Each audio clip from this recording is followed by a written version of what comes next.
Bom, bom dia, boa tarde, boa noite. Muito bem-vindo você que está por aqui com a gente para esse podcast, para esse vídeo do nosso canal aqui do YouTube. Hoje, mais do que especial, sem dúvidas, com a Cássia Daquino, tá? E que quem não conhece, de pronto, eu já sugiro que procure o perfil no Instagram, Cássia Daquino, tá? Você vai poder procurar aqui na descrição desse vídeo, desse podcast, que a gente vai estar deixando também para facilitar o teu acesso. Cássia, antes de tudo, pedir que você se apresente aí. É até difícil, porque eu acho que de tantas experiências, de tanto conhecimento que você tem, eu não sei como fazer. Eu me lembro que te apresentando lá no MPF, quando eu levei o mini currículo para o pessoal, todo mundo ficou espantado. Eu disse, esse é o mini currículo, né? Mas deixa eu deixar aqui à vontade, na verdade, para que você possa se apresentar, falar um pouco aí do teu trabalho. Essa é sempre a parte mais embaraçosa, mas para dizer de uma forma muito resumida. Eu trabalho com educação financeira há mais de 20 anos, sou psicanalista, tenho especialidade em educação de crianças, sou cientista política e venho trabalhando esse assunto aqui no Brasil e em vários países, com diferentes faixas de renda. Acho que esse é um resumo, Leandro. Muito bom, muito bom. Bem, deixa eu só dar uma transição aqui de tela, de toda forma. Então, eu queria trocar uma ideia com você exatamente sobre isso que você falou, a tua especialidade, tua área de muita atuação, né, de bastante conhecimento em relação às crianças, né? Tanto que a gente tem aquele livro que eu acho fantástico, Como Falar Dinheiro com o Seu Filho, né? Como Falar Dinheiro com o Seu Filho. Então, isso aí aqui, na verdade, você orienta, né, de como falar de dinheiro com o seu filho, mas aí eu deixo a interrogação.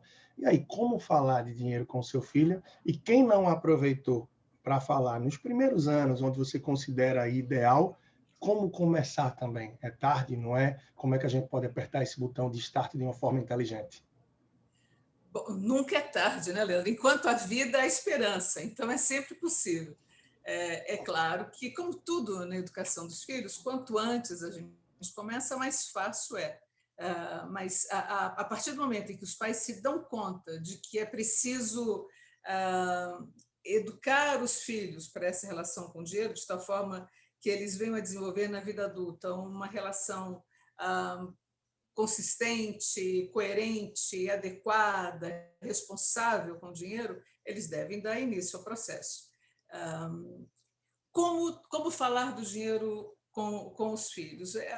Há uma pisada de bola que eu percebo que é recorrente, que é a ideia dos pais resolverem tratar desse tema justamente nas temporadas de pouca grana, ou seja, quando a coisa aperta em casa, é que Verdade. os pais, não é? Eles ficam aflitos, ficam angustiados com o assunto e aí resolvem que essa é a hora de ter uma conversa definitiva com os filhos sobre o tema. E o problema é que justamente farão isso com esse estado de espírito contaminado pela aflição, pela angústia, e o que deriva dessa conversa não vai ser nunca muito bom. Todo mundo viu, ou eu já disse, ou já ouviu coisas do tipo: meu dinheiro não nasce em árvore, vocês estão pensando que eu acho dinheiro, ou já passou da hora de vocês aprenderem a dar valor às coisas aqui em casa. Enfim, esse início não é a melhor forma, porque justamente o que os filhos compreendem desse momento, dessa explosão moralista, dessas broncas, é que a relação com o dinheiro é uma coisa muito difícil, muito emocional. O ideal mesmo era a gente poder tratar desse assunto nas temporadas em que justamente a grana está mais ou menos ajeitada em casa, que a gente tem espaço para falar desse assunto com os filhos de um modo mais otimista, mais ponderado, mais sereno. Então, essa é uma primeiro grãozinho de areia que eu identifico na dificuldade dos pais de falarem sobre o tema com as crianças. Ótimo, muito bom. E realmente a gente termina só trazendo esse assunto à tona de alguma forma quando o negócio aperta. Isso aí termina por ser um grande calo, né? E a gente já vive uma dificuldade, porque como é que você vai falar de dinheiro? Não que uma pessoa que tem uma vida financeira organizada não possa passar por alguma situação mais desafiadora ou que leve a reflexões de mudança. Mas se é uma situação desafiadora por falta de organização, por falta de planejamento, como é que eu vou passar esse conteúdo, como é que eu vou orientar o meu filho quanto a isso, se talvez já na vida adulta eu não esteja numa fase aí de saber viver, de saber lidar com isso, né? Então talvez torne o desafio ainda maior, né? Isso é que é preocupante e acende já aí a luz, o sinal de alerta também, né? Claro, porque o ideal, o melhor dos mundos seria que os pais se organizassem em relação à grana e então tratassem do assunto com as crias. Esse era o melhor dos mundos. Mas não é assim que acontece. A maior parte da população brasileira tem muitas dificuldades para se organizar em relação ao dinheiro. Isso não significa, mesmo que a gente considere que os filhos seguiam pelo exemplo, isso não significa, então, que se eu não consigo me organizar em relação ao dinheiro, pum, acabou, você não tem mais jeito, meus filhos vão repetir o mesmo padrão. Muito pelo contrário, o fato dos pais serem capazes de dizer aos filhos, olha, eu não aprendi a me organizar, eu não sei, era outra época, outro país, e eu não aprendi, mas eu gostaria que com vocês fosse diferente. É muito parecido, Leandro, com o princípio do pai fumante. Não é porque eu fumo que vou permitir que meus filhos fumem.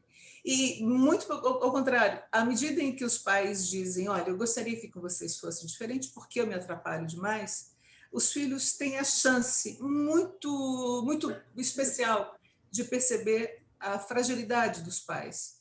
E isso aproxima filhos e os adultos, porque eles sentem que os pais são humanos, afinal de contas, que são falíveis.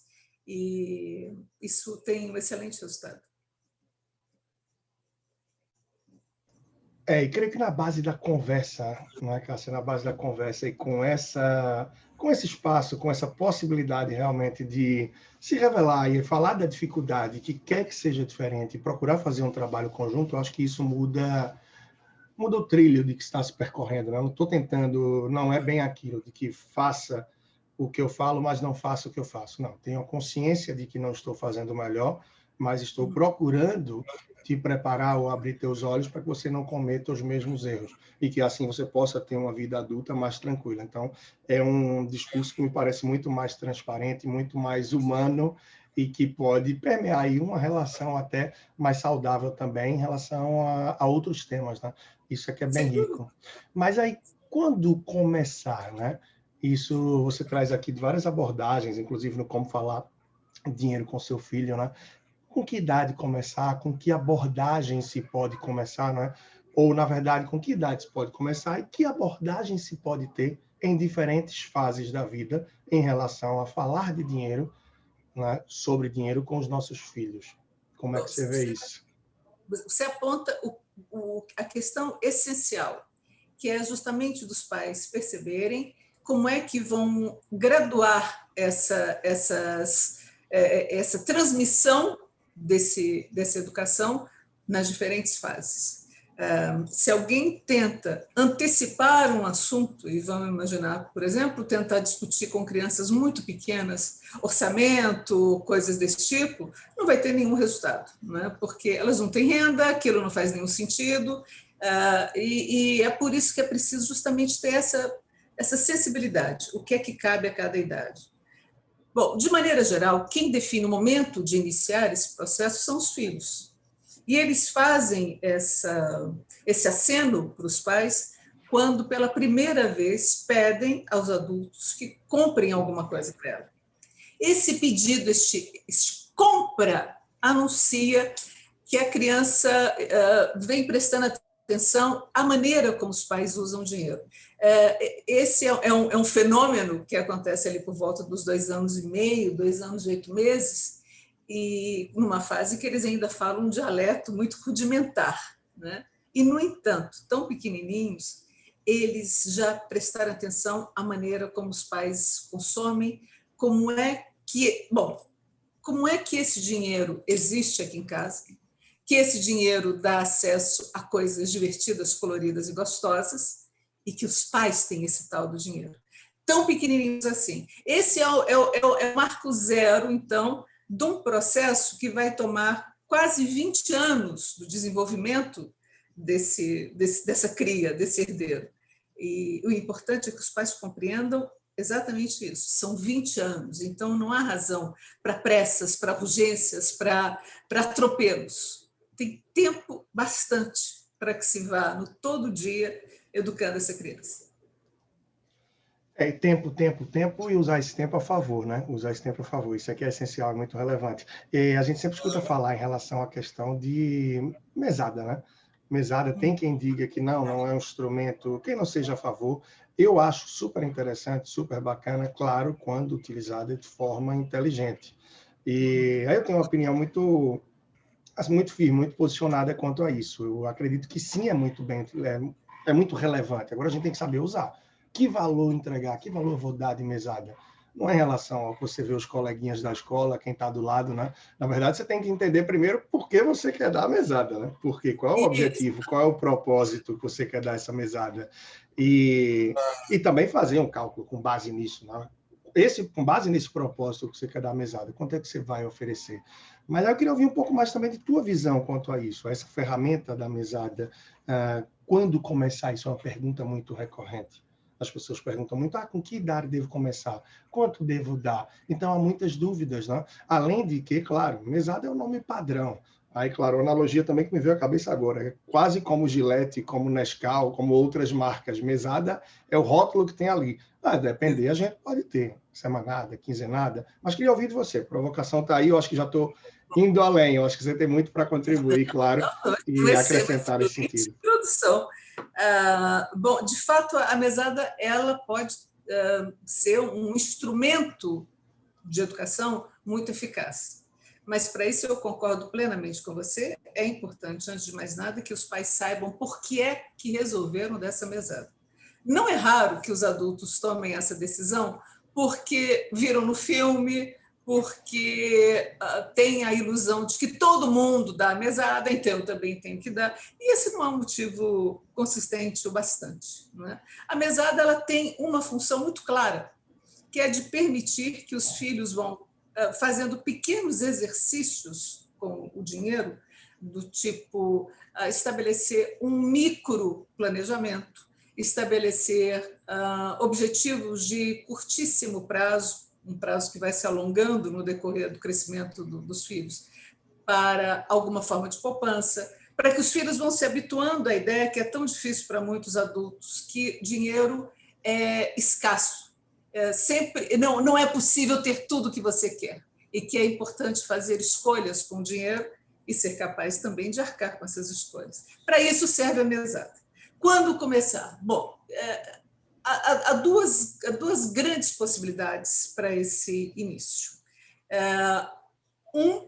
A mais sutil, talvez, seja no formato mais primitivo da semanada, e depois a gente conversa sobre isso, é quando os filhos têm ali por volta dos 3 anos, que é quando eles começam a ter, lembra, eles acabaram de pedir para comprar alguma coisa, então eles chegam nos 3 anos muito interessados por moedas, muito atentos para isso, eles saem procurando moedinhas pela casa, eles pedem moeda. Esse é um bom momento para começar a dar aos filhos uma moedinha uma vez por semana.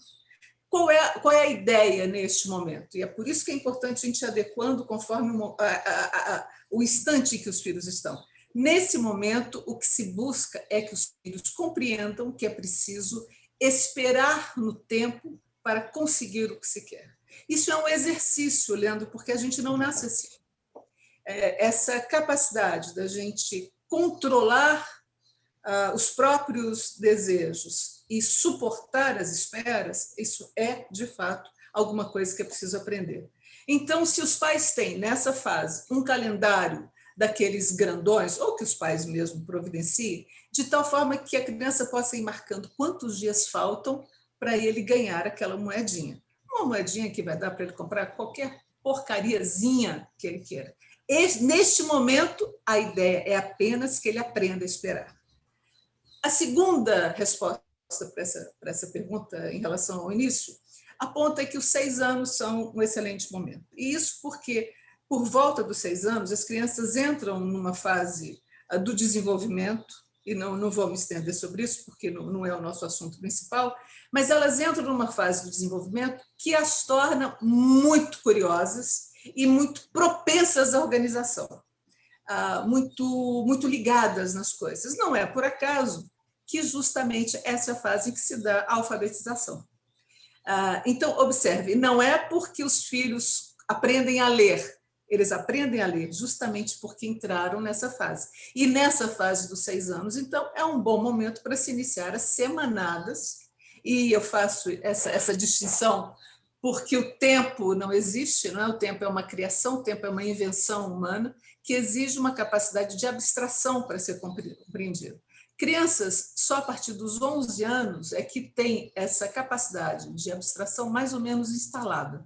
Então, antes disso, você falar com uma criança de 8 anos, 9 anos, daqui a um mês, ela compreende a frase, naturalmente, mas ela não é capaz de fazer, como a gente adulto, de abstrair o que isso significa no tempo e de se organizar nessa abstração. Então, se você dá à criança de 8 anos um dinheiro para ela ficar um mês, ela não tem ideia do que isso significa, inevitavelmente ela vai detonar isso o quanto antes, e aí o terrível é que você obrigar essa criança a esperar um mês para que ela possa corrigir aquela pisada de bola e reiniciar o processo. E é, então, por essa razão que se recomenda justamente semanadas até os 11 anos. Se a criança for à falência na quarta-feira, ela não tem que esperar um mês, ela espera até o sábado, até o domingo, que seja, e reinicia o processo, podendo fazer uso daquilo que ela aprendeu com a falência semana passada. A partir dos 11 anos, aí sim, já se admite o uso das mesadas. Naturalmente, para os pais que não deram início ao processo quando os filhos ainda eram muito pequenos, para começar, a gente começa sempre das semanadas, observa como os filhos estão se saindo, qual é o tamanho de responsabilidade que eles conseguem administrar, e a partir daí, então, corre para as mesadas. É muito bom. Essa evolução é fundamental, que seja dessa forma, é o que eu vejo também pela construção, justamente para evitar essa falência e desestimular, né? Desestimular. O tempo fica completamente perdido. Então, a gente começar com essa semanada, quem sabe partindo para a quinzenada, de acordo com você falou, com a idade, já indo para a mesada, você percebendo essa maturidade, isso contribui bastante, né? Isso termina sendo bem. E o ponto essencial, né, também, porque muita gente termina por falar, não, nunca gostei de lidar com dinheiro, nunca fui bom com finanças, porque eu não sou bom de números. Então, isso termina a criar também, né, esses mitos, essas lendas aí, e termina por se passar também de pai, de mãe para filho, né? E é crítico, porque a gente percebe que muito mais do que números, a educação financeira, ou seja, educar financeiramente, está baseado em escolhas, baseado em hábitos, o que para a gente parece ser algo já tão básico, tão do dia a dia, mas para a maioria das pessoas parece que não. E se isso não começa de cedo, mesmo que de uma forma muito preliminar, muito básica, a gente perde tempo de formação, de educação, de desenvolvimento dos nossos filhos. E aí eu vim ouvindo isso que você falava aí, você frisava 6 anos, 6 anos, 6 anos. Então, para mim é fantástico porque eu entro numa fase prática fortíssima agora, porque meu filho está fazendo 6 anos em abril. Então, é hora de mostrar toda essa teoria, todo o conhecimento, estudo, leituras e mais, agora na prática. E educar é o verdadeiro desafio. Educar então... Mas é uma delícia, mas é uma delícia. Que bom! Que bom. Como é o nome dele? Theo. Theo, que bom. Isso, Theo. Já quebrou um primeiro porquinho aí, há um tempo atrás. Foi super engraçado, porque eu não sei de onde ele tirou. Quando quebrou e viu ali, tinha juntado uma boa quantidade até, tá? Para uma criança tão pequena, acho que com 4 aninhos, tinha juntado ali a gente com o tempo mais de 100 e pouco, R$119, salvo engano. E a gente ainda foi trocar numa padaria, porque trocando por moedas a gente conseguiu, enfim, um lanchinho para ele, alguma coisa lá. E aí foi interessante dele perceber também o porquê trocar e porque ele ia estar ganhando aquilo, a dificuldade de troco, que as moedas terminam por ficar tão paradas nesses porquinhos e por aí vai. Isso traz um outro assunto que você trabalha também, eu acho super interessante, em relação ao porquinho, né? O que é que você vê do porquinho, aquela questão do porquinho fechado, o ato de comprar o porquinho, que formas pode ter? E eu acho que é uma experiência, um conhecimento bem interessante que você pode compartilhar também. Não, é verdade. Eu percebo que aqui no Brasil a gente tem muito apego aos porquinhos, né? A juntar moedas. Melhor a juntar moedas. E os porquinhos viraram uma moda de uns anos para cá. E o que acontece? Se você tem um porquinho que a criança não tem acesso de quando em quando para ele saber quanto é que dinheiro que ele já juntou, aquilo vira um mistério bobo. É mais ou menos como se você ligasse para o seu gerente no banco e perguntasse: escuta, eu queria saber aí do meu extrato como é que está, e ele te dissesse: não, Leandro, você ainda não está pronto para saber. Quando você estiver pronto, então eu vou te dizer. Você vai dizer: mas eu não posso me organizar dessa forma, eu tenho as coisas que eu quero comprar, os compromissos que eu tenho. Então não faz sentido. O que interessa é, em primeiro lugar, sempre promover na criança a intenção de algum objetivo para o dinheiro, para que ela compreenda justamente que não é só juntar por juntar, é preciso um objetivo, mesmo que seja um nano-objetivo, um objetivico, mas isso é importante. E, de outro lado, permitir que, de tempos em tempos, ela possa perguntar: quanto eu já juntei, quanto eu já tenho. Isso vai ajudar a criança a perceber, naturalmente com o auxílio dos adultos, se ela vai se aproximando do objetivo. Do contrário, quantas vezes os porquinhos são tão lindos, são tão sofisticados, que você quebra o porquinho, o que tem dentro do porquinho não paga o que você usou comprando. Então, isso é uma contradição.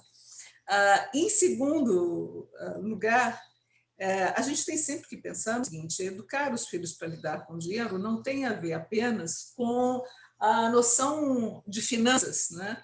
Mas é muito mais abrangente do que isso. É ensinar, por exemplo, que as moedas devem circular. E o Banco Central vive insistindo com a população nesse tema, justamente porque o brasileiro tem essa vocação para o entesouramento das moedas.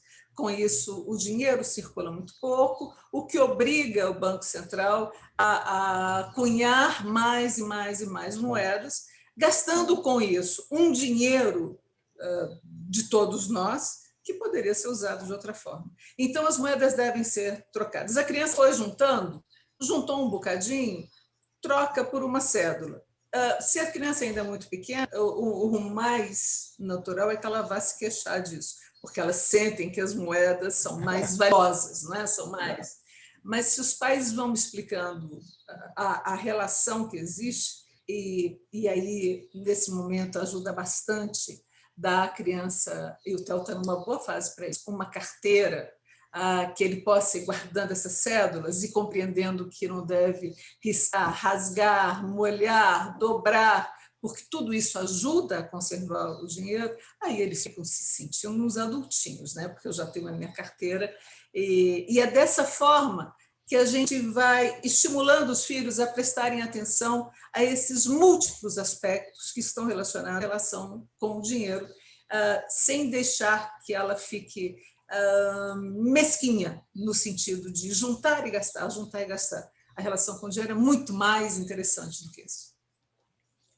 É verdade, bastante interessante. E assim, com o Theo, a gente terminou conversando muito, o que é até fácil encontrar em alguns lugares, nas lojas. Bom, tipo, tem aqui na minha região, Atacado dos Presentes, enfim, da construção, você encontra o meu dinheirinho, um dinheiro, enfim, falso, né, que é o Banco Legal do Brasil, e isso começou a fazer ele identificar as notas. Aí eu peguei uma carteirinha antiga e ele ia guardando, ficava muito orgulhoso, né? Eu pegava um cartão de companhia aérea já vencido e dizia: tome aqui o seu cartão. E é engraçado que ele sempre esquece de sair com a carteira, né? Então, quando a gente chega em algum lugar e quer alguma coisa e tal, eu digo: trouxe sua carteira? Ele: não trouxe. Eu digo: pois é, você tem que lembrar de trazer sua carteira. Tem que lembrar de trazer sua carteira. Oh, gente! E de vez em quando também... Não, pode falar, não, só uma coisa que eu acho que o Theo vai se divertir. Se você tiver uma lupa ou um monta-fios, mostrar a ele os segredos que tem na cédula, os segredos, os itens de segurança. As crianças adoram fazer isso, porque é como mágica. Você olha o dinheiro e não percebe. Os instrumentos de segurança são tantos e as crianças ficam absolutamente fascinadas. É um excelente exercício para você fazer. Verdade, muito bom, verdade. E foi super interessante, porque aí no ano de 2020, enquanto ele estava em casa, né, enfim, sem escola, a gente comprou aí uma coleção de livros onde para poder pelo menos trabalhar alguns temas com ele em casa, etc. E aí o personagem principal do livro, por acaso, era o Lobo-Guará. Eis que de repente surge a nota de R$ 200, tão pouco vista no mercado, né? É raro de ver. Até agora eu vi mais na televisão envolvida com algum crime, alguma coisa de corrupção, do que qualquer outra, né? Do que circulando. Mas aí, quando a gente viu, e ele via no jornal, via em todo lugar, Lobo Guará, tá aí o Lobo Guará. Eu posso ter uma dessa? Eu falei, é difícil, viu? Uma dessa, R$ 200. E às vezes ele tem cada tirada que é muito interessante, né? Vai num lugar, a gente, olha, tá vendo quanto é isso aqui? Isso é caro, né, pai? Isso é caro. É muito interessante, porque a infância é essa fase da gente começar a mostrar um pouco do que é caro e barato. E o caro e barato, óbvio, é muito relativo para cada pessoa, para cada família, ou para cada pessoa dentro da mesma família também.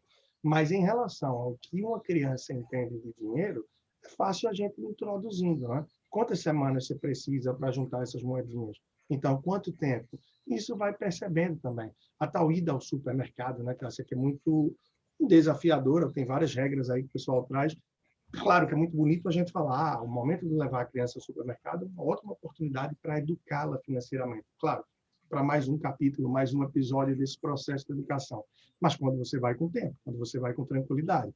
Porque é a hora que você pode incentivar a pesquisar algum preço, a olhar os valores, reconhecer os números. Por isso que é tão fundamental, é tão importante, às vezes, a gente dedicar tempo para cuidar da vida financeira, como eu tanto falo, e a gente não consegue dedicar. As pessoas dedicam para o danado do Instagram, para o WhatsApp, mas uma ida no supermercado, que fizer com calma, e puder dizer, olha, filho, você vai ter hoje aqui R$ 10 para poder escolher alguma coisa. E a criança vai voltar, claro, com 13, 14, R$ 15 aí de itens. E vai ser duro quando você dizer, olha, o limite é 10. Mas 10 não dá, então segure os 10. Na próxima vez você vai ter mais 10, e aí vai sobrar, porque você precisa de 15, na próxima 10 dessa, com 10 da outra vai ter 20, ainda sobra. Então, esse ensinar a esperar é bem interessante. Eu me lembro que uma vez estava com o meu sobrinho, um pouco mais velho que o Theo, e estava o Theo também, os dois querendo tomar, enfim, um chocolatezinho daqueles. Eu disse, olha, se você esperar até o fim do dia, eu vou te dar 2, você vai ganhar 2. Agora, se você quiser tomar agora, você vai ter isso aí. E aí, o que você quer? Aí um escolheu uma coisa, o outro escolheu outra. Mas nem sempre é fácil conseguir orientar nesse sentido, não. É o impulso, é aquele querer, é o imediatismo. Poxa, por que eu vou esperar para ter 2 mais tarde se eu posso? E aí até tem um livro que eu acho super interessante também, vou pegar aqui, eu vejo ele ser pouquíssimo indicado, muito provavelmente, eu creio que você talvez deve conhecer, na verdade, e ele traz muita coisa de uma forma básica, interessante, e eu não vejo ele ser indicado quase, O Motorista e Milionário. Então, ele fala da relação entre o motorista e o milionário através de uma técnica de bombons, né, que faz você esperar, e com essa espera, você vê a multiplicação dos seus bombons. Analogia, claro, a muito do que a gente tem no dia a dia. E praticamente fechado, tá? Com base aí para a gente.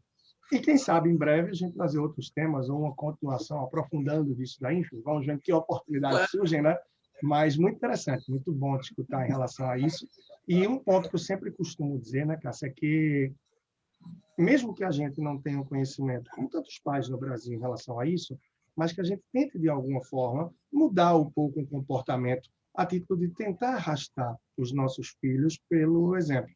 Afinal, um filho que acompanha os pais, os responsáveis, chegar num caixa de supermercado ou de uma loja e sempre, quando escuta a pergunta, vai pagar em débito ou crédito? Crédito. Parcelar em quantas vezes? Pode em quantas? Em 10, bota em 10. Muito provavelmente ele vai repetir esse comportamento quando tiver com o seu cartão na mão, né? Então, assim, o exemplo arrasta, por isso o nosso papel tem que ser muito de educador, de multiplicador, de ter a consciência nesse sentido para que a gente consiga realmente contribuir, impactar e, quem sabe, lá adiante ter uma sociedade mais consciente em relação ao uso do dinheiro, né? Eu escuto teu comentário final por aqui, desde já pergunto aí também como é que as pessoas podem te encontrar, tuas redes sociais, livros, e tanto do material, tanto do conteúdo rico que você compartilha com a gente aí. Não, eu acho que passando lá pelo Instagram e achar os livros não é difícil. Digitando Cássia Daquino, os livros sempre aparecem. Mas eu queria agradecer muito esse papo, Leandro. É sempre um prazer conversar com você, porque além de ser um interlocutor muito bem formado em relação ao assunto, é alguém, percebo, que tem uma compreensão muito acurada do dinheiro. E você tem razão, a questão da gente educar os filhos em relação ao uso da grana não tem a ver apenas com a maneira como eles, na vida adulta, vão se comportar. Isso abrange, inclusive, a maneira como o país pode ou não seguir rumos melhores no futuro. Porque, enquanto o brasileiro não desenvolver, por exemplo, uma capacidade de poupança maior, a gente vai viver sempre nesse sobressalto do investimento estrangeiro. E eu te desejo muito boa sorte com o Theo. Tomara que a gente volte a conversar outras vezes, para que você vá me contando os avanços dele. Eu vou gostar de ouvir. Eu acho que é a hora mais interessante, né? Porque a gente falar... Bom, eu pratico tudo o que falo efetivamente. Eu costumo dizer que tem uma coisa que não. Eu consigo ajudar bastante gente a sair do endividamento, bastante gente. Eu tive a oportunidade, hoje eu falo facilmente, centenas de pessoas, de famílias nesse sentido, mas eu nunca tive endividado. Então, isso eu nunca vivi, mas eu consegui, através de prática, de estudo, de técnicas, de ferramentas e tal, conseguir reverter isso. Educação financeira infantil é um outro tema. Tenho sempre estudado bastante, um interesse tremendo, mas a hora do vamos ver está chegando, né? Então, assim, já começou, na verdade, mas agora vem muito mais forte com todo esse crescimento dele. E não me assusta, não. Eu acho que é um belo laboratório, uma bela experiência, uma bela hora de acertar e errar, e quem sabe também de criar novas formas, desenvolver outros modelos e possibilidades para que possa contribuir. Sem dúvidas, faz os olhos brilharem, assim, é encantador. Então, muito obrigado, Cássia, muito obrigado mais uma vez aí pela oportunidade, pelo papo, tá? E que a gente tenha, assim, outras possibilidades. Claro, como você sabe, estou aberto aí para qualquer coisa que possa vir a ser útil de alguma forma. E, mais uma vez, lembrando, tá? Quem quiser conhecer, tem muito mais trabalho, muito mais coisa interessante aí da Cássia. O Instagram está aqui na descrição, Cássia Daquino, tá bem? Então, você pode procurar, que com certeza vai acompanhar muito conteúdo rico. Cássia, um grande abraço, então. E até breve, até a próxima. Abraço, Leandro. Obrigada. Muito obrigado.